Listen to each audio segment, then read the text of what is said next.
Hello mga mare, ito nga po pala ang mga kaganapan nung kami pumunta ng Masbate. Dito nga po pala kami sa barko, ayan. Ang ganda ng barko dito na sakayan, no? Meron siyang higaan, guys. Ang ganda. Ayan. Ang ganda nga po pala ng barko dito. Dito po yan sa Pilar Pier. Hindi ko alam kung saan lugar, basta Pilar Pier. Ito na po ang malapit na po tayo. Ayan na po ang dagat.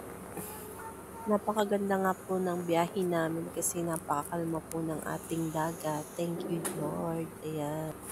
Ang biyahe nga pala namin sa barko ay 5 hours. I think 5 hours or 4 na oras at kalahati.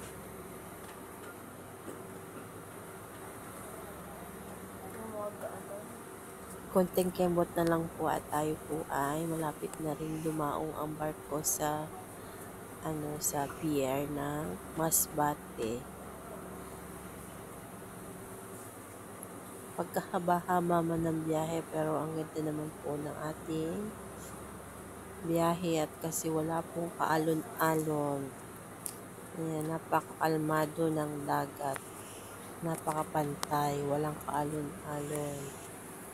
Ayan.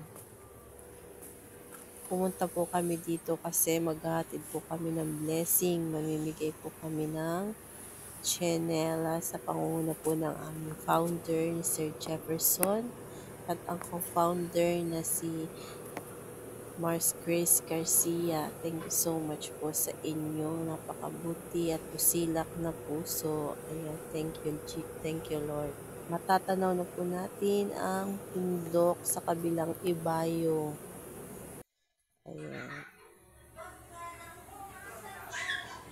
Napakaganda rin po dito ng higa. Lumipat nga po pala kami dito sa tourist room. Ayan.